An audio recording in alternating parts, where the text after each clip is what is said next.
You go back and forth like a yo-yo, up and down, you got me. Hello everybody and welcome back to my channel. Doesn't this turtleneck kind of give you Velma vibes from Scooby-Doo? It might just be me.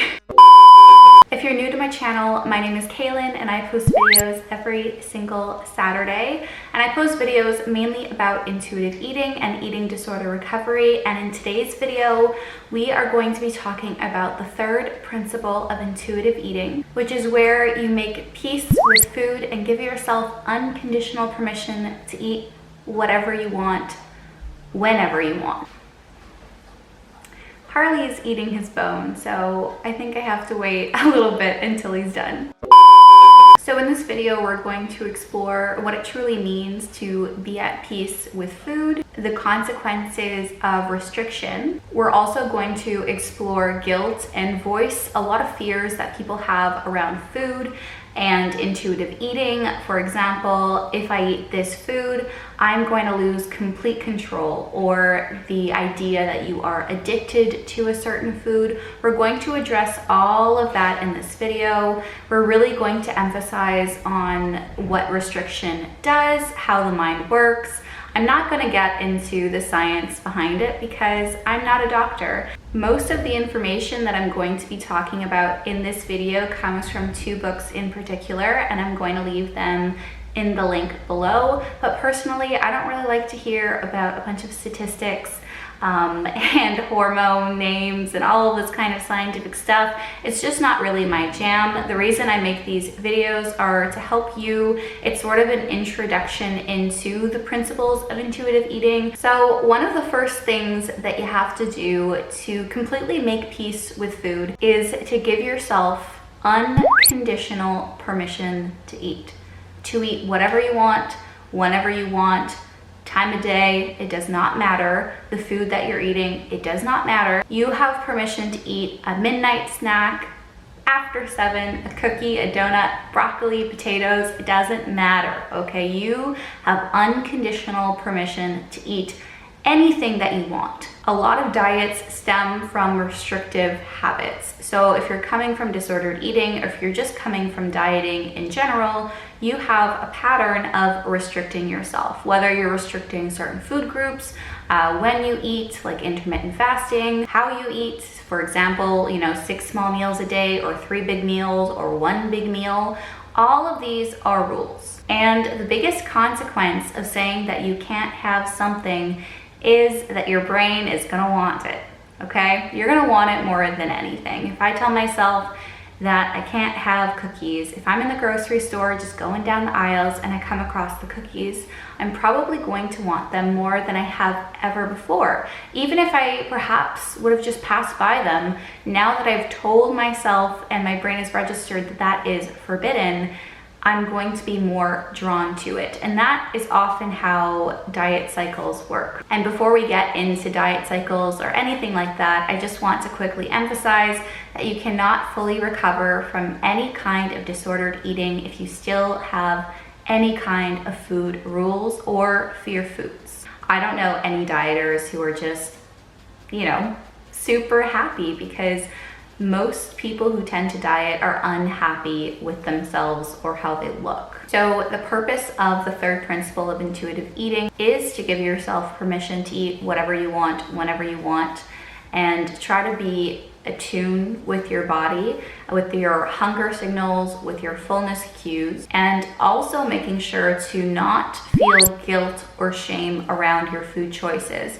Whether you're eating a beautiful, wonderful salad or a delicious piece of cake, there is no room for shame on the table. You are not a good or bad person depending on what you eat. So if you do have a food that is off limits per se, it can lead to binging or overeating on food, which I want to emphasize are two completely different things, but both of them often stem from some kind of restriction. So if you're coming from a diet past where some foods are labeled as good and some foods are labeled as bad, this pushes towards the Last Supper mentality. For example, think of the holidays.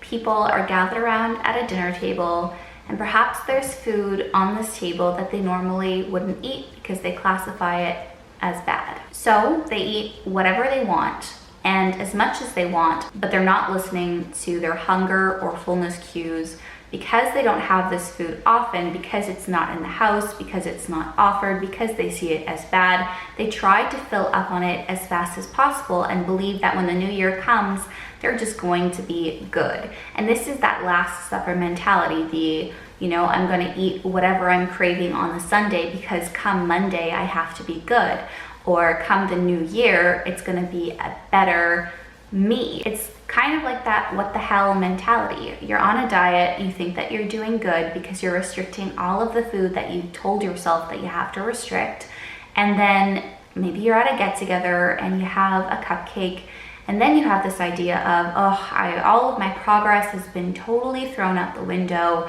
I might as well just say what the heck and eat whatever I want. And then you usually get to this point where you feel like shit because you have overeaten. You've eaten things that might not even taste good, but just because you're trying to stuff yourself with as much as possible because you kind of have this Last Supper mentality. Whereas in intuitive eating, nothing is ever off of the table. And honestly, some foods that I used to desire so much because I was dieting, I've come to realize that I don't even like those foods. When I was eating them, most of the time I was binging, and I didn't even take the time to taste certain foods. I didn't even know if I liked it. And I would just fill my stomach, and I would honestly feel very, very sick because I was a victim of this Last Supper mentality and a victim of the what the hell, I'm gonna start Monday. And this is just not sustainable because, as any dieter would know, this is just a vicious cycle, and it starts over and over and over again. And every single time you're left feeling poorly about yourself, that you failed, and you're left feeling really, really guilty. And once you give yourself permission to eat whatever you want, you're able to become more attuned with yourself and also ask yourself other questions like, does this taste good? How does this food make my body feel today? And the answers can vary depending on the day. Every single diet out there is restrictive. And the only way that you can stop this kind of deprivation is, like I said, it's to give yourself permission to eat whatever you want. We are placing value on our emotional and our mental health, and there's also a lot of flexibility when it comes to your eating choices. Every single day, you have the choice of what you want to eat. You don't just get to eat what you feel like on the weekends. Every single day, you can ask yourself what sounds good, and you have permission to eat that food. And I know that it sounds daunting. When I first heard about intuitive eating, I thought that everybody was crazy. I figured that I would only be eating donuts and chips and fried food and packaged food for the rest of my life. And I'm not gonna lie, for the first bit of my journey, this is exactly what happened. I ate and leaned more towards processed foods and quote unquote junk food because it was something that I had restricted in the past. And if I really think about it, it makes a lot of sense. I spent 10 years of my life restricting those foods. So it definitely makes sense that when I begin to reintroduce all foods that I had labeled as bad, those are the foods that I want to eat the most because they had been forbidden. But over time, as I became more attuned with my body, my hunger, my satiation, and my cravings, there was a shift and my body began to ask for very different things. Never in my life had I craved a salad. And I think the main reason why was because when I dieted, I had a salad almost every day because I felt that I had to, because I thought that it was healthy. So I forced myself to eat salads, even if it wasn't what I wanted. So I probably went, 3 or 4 months without a salad when I first started intuitively eating. And then I woke up one day and I wanted a freaking salad. I craved it like no other. I wanted crunchy lettuce and goat's cheese and fresh cherry tomatoes and arugula and crunchy, crisp cucumbers. Oh, that sounds really good right now. But I had never craved that before in my entire life. And then suddenly, that's what my body wanted. Sometimes I want a grilled cheese with a nice tomato soup. Sometimes I want to bake some chocolate chip cookies at midnight. Sometimes I just want a nice fresh fruit salad. And there's nothing wrong with any of these. Your body is so smart, and it's a lot smarter than you give it credit. And when you're transitioning into intuitive eating, this first part of making peace with food and giving yourself permission to eat whatever you want is one of the hardest things that you're going to do, especially if you're coming from a disordered past or just from a series of fad diets. And though it's really, really hard at the beginning, especially when you are introducing those fear foods back into what you're eating, it does get a lot easier. And you also learn so much about your body along the way. So right now, you can take out a pen and paper if you want, or your phone notepad, or you can just think, visualize with me. What are some foods that you restrict, that you label as bad, that you feel some kind of guilt around? Think about it for a minute. Do you eat them often? Do you think about them a lot? If you eat this food, do you feel guilty? If you consume this food, does it dictate how you eat for the rest of the day? With intuitive eating and with this principle, we want to get rid of all of these negative thoughts and all of the negative thoughts around any kind of food in general. So all of this food guilt does stem from restriction. And going back to what I was talking about earlier, about when I first started intuitive eating and when I thought that I would just eat Oreos and cookies and pizza and stuff like this all of the time. And like I mentioned, that is something that did happen. However, with habituation, the thrill of certain foods goes away. When you're dieting, the thrill of a cheat day or the thrill of a dessert is just intoxicating because it's not something that you have often. However, if you were to have a cookie every single day or a cookie whenever you felt like it, there's no thrill behind the cookie. It's just a cookie. And dieting impedes this habituation and places foods on different pedestals or different tiers. With intuitive eating, that thrill for food is gone because you can have whatever food you want whenever you want. Before we continue on with this video, I want to talk about the dieting cycles very, very quickly. So you start a diet right over here and you're restricting. And then after, you break your diet somehow. You break the restraint. Whether you eat outside of your eating window, whether you eat a food that was forbidden, you break your diet. Third step of diet cycles is consuming a lot of that forbidden food and stuffing yourself with it because you've been restricting. The fourth step is then feeling really, really guilty because you ate the forbidden food. Then you enter the step where you think that your eating really needs to be controlled and that you've got to get back on track, and then you start a new diet Monday or the next day or whenever it is.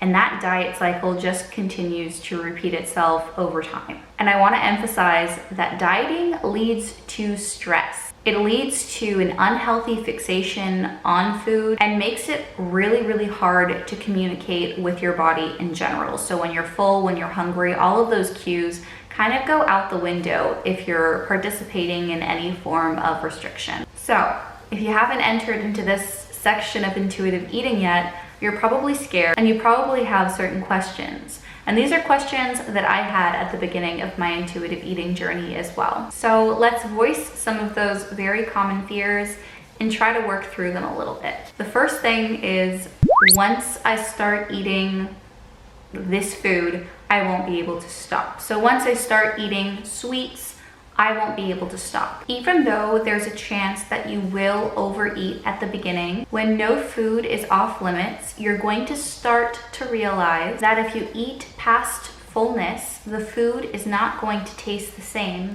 And not only is it not going to taste the same, but that physical feeling of being too full is going to be much more apparent than it had or would have been in the past. If you ate pasta every single night for dinner or lunch or for whatever meal for a snack, think about the desire towards that food and how it would shift and how it would change. At the beginning, you might think that you won't be able to stop, but that just isn't the case. Something else that I get in my DMs a lot is people saying that they've tried intuitive eating before and it doesn't work for them, it didn't work. And then To this, I have a couple of questions. Did you truly give yourself unconditional permission to eat? Did you feel guilt during this process and then restrict again? How long were you practicing intuitive eating? Because if you tried it for a week or two, then yeah, it didn't work. That's not how long it takes to become attuned with your body after years and years of dieting.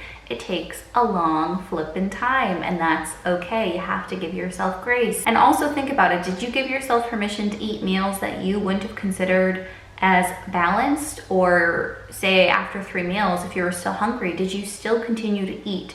Or did you restrict but a little?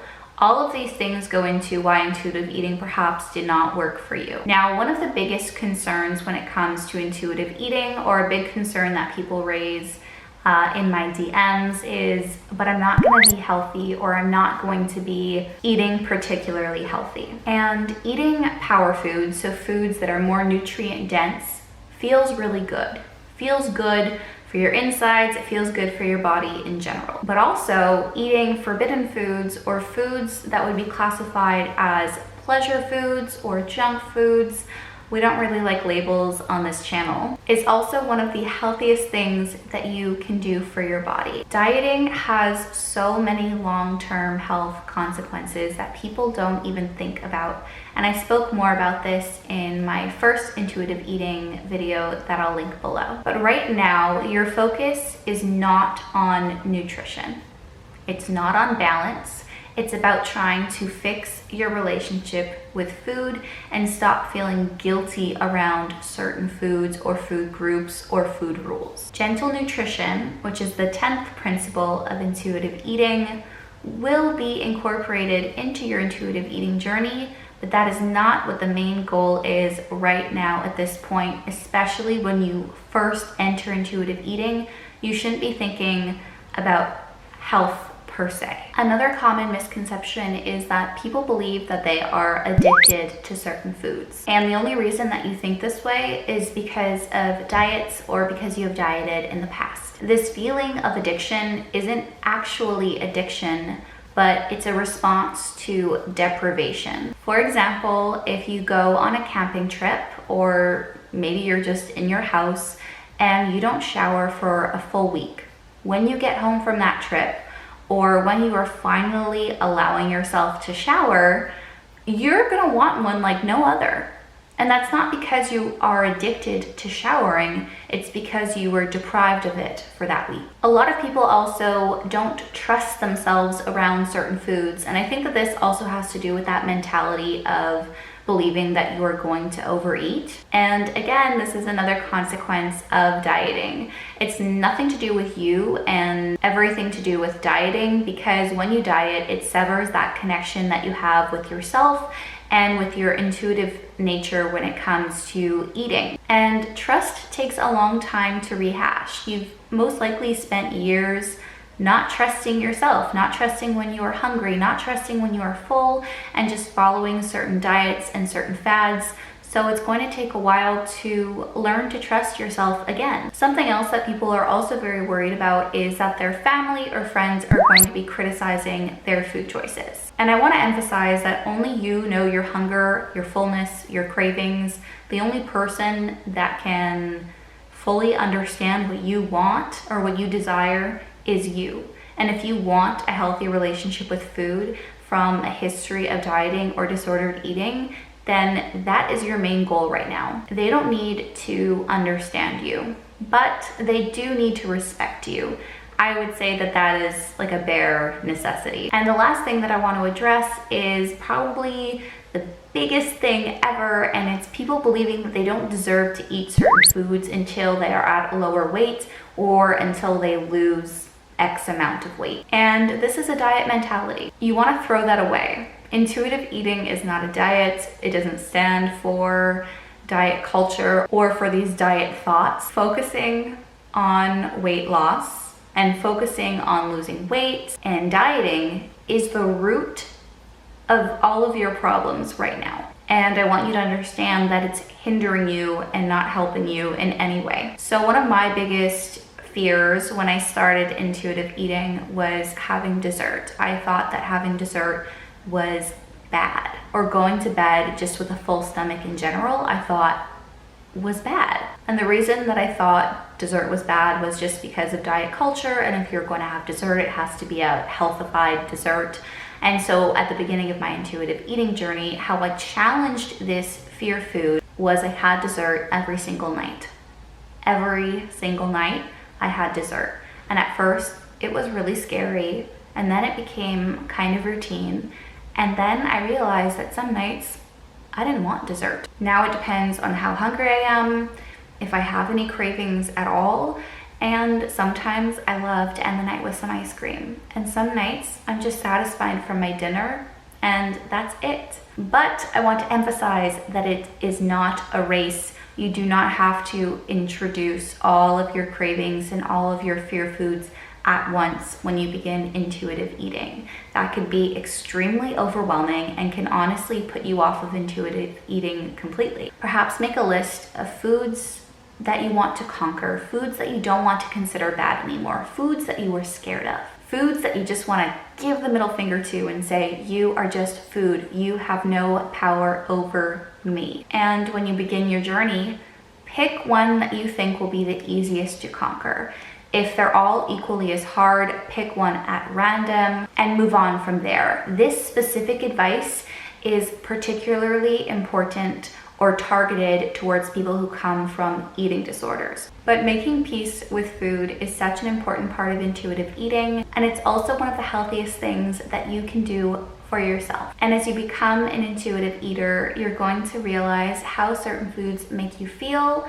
And I'm not talking about emotionally, I'm talking about how they actually make your body feel in general. And like I said, you might realize that some of these foods that you've been craving for so long, that you think that you're addicted to, you might not actually enjoy them at all. So it might be a surprising journey for you to jump on. And I just want to end by saying that food is not good or bad. You are not a bad person if you love a good piece of pie with a scoop of ice cream.